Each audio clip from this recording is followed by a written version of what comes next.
duped into having sex with blood cousin and former producer Chris Stokes. Yeah, somebody must like it. I tell you, I didn't like it. I tell you, my hurt. I tell you, I don't know what happened. I can't even go back into that mind frame of where I was at because I was 11 and 12 years old. Basically, it all started with Chris Stokes. Like, it started one day with Chris was like, well, let me touch it. You know what I mean? And it's just like, nigga brainwashed. Nigga, I don't. Chris Stokes himself later calls in and confirms these encounters. I just don't do that in my life no more. That's what I'm saying. I'm a old, you haven't been in my life. You were in my life before, Ricky. If you was around me now, you go, what? That's not my cousin. So, you know, as time went on, you know, things like our parents slowly like drifted out of the picture.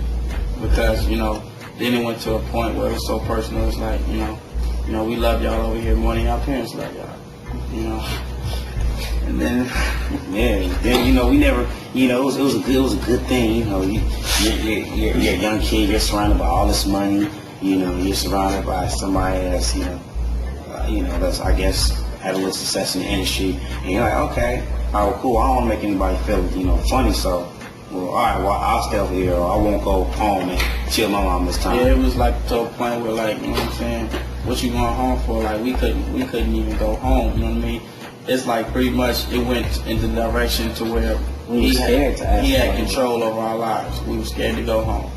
So tell me, what kind of effect did it have on your home life, your parents, your friends? Because it had to be dramatic, you know, to whereas the management's got control over you, just pitting you against the parents or pitting you against your friends and things you don't even know because of your young age. How was that feeling? I mean, what was happening? It was definitely crazy. You know, parents got emotional.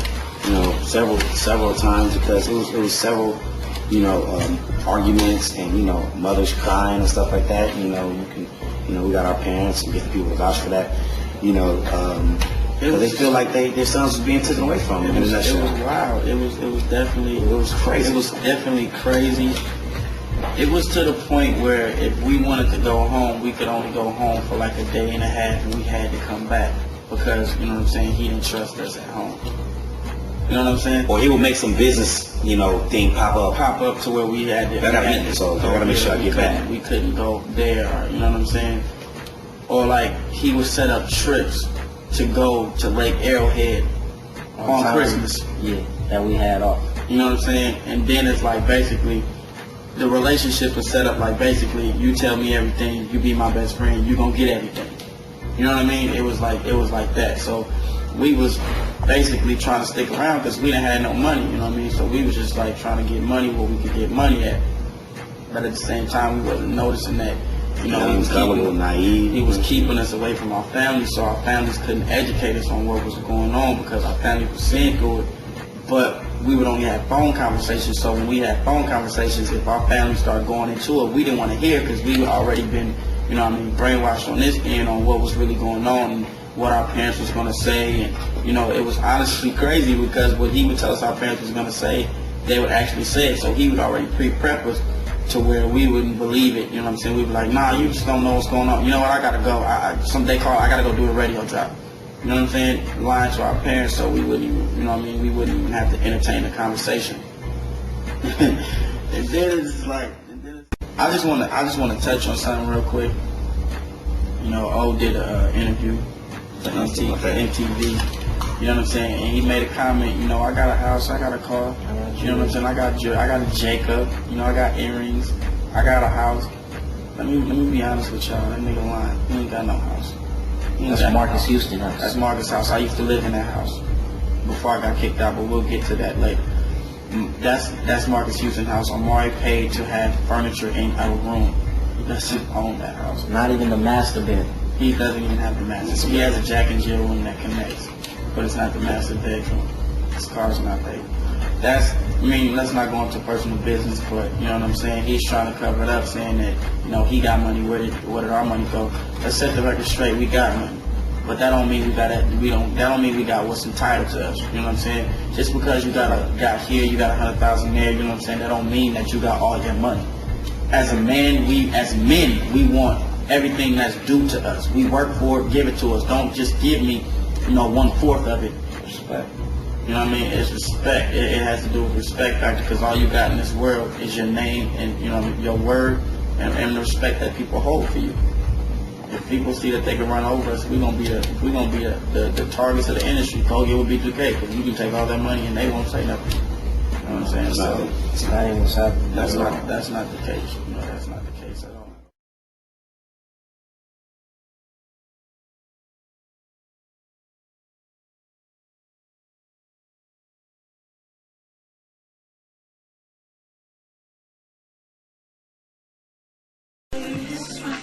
Okay, let's pick it up.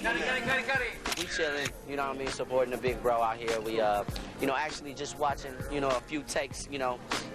And this is the scene right here, you know, where he looks at the girl walk by and, you know, she gets a little mad. She's like, why are you looking at the other girl? You know what I'm saying? I'm with you. And he trying to say, all I did was look. You know what I mean? You know, all I did was look. You know what I mean? Because, you know, girls look too. The ass is gonna walk through, and he look at, you know, her body, and he's just like hypnotized. And then basically, his girl see him again, and she get mad.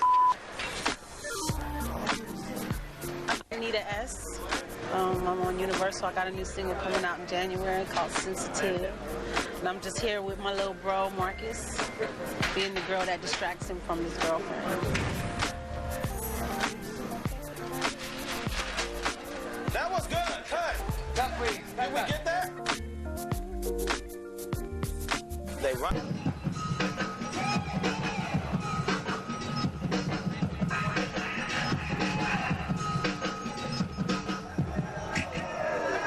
Video. Yeah, I'm tired. It's almost 2 o'clock in the morning. I'm cold. My fingers is about to fall off.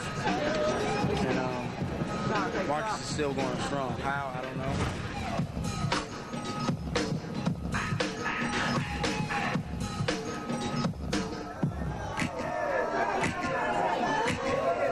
Remembering routines, once you know them in your head and you have it locked in your head, it's kind of easy. You never. Sometimes I may mix a routine, but that's like ever so often. And I mean, once you really have it in your head, it's like it's hard to forget it. Roll out. Ladies and gentlemen, thank you for a great 2 days, guys. Thank you for a great 2 days. That is a wrap. That's a wrap. I'm getting undressed. I'm going home and I'm going to sleep.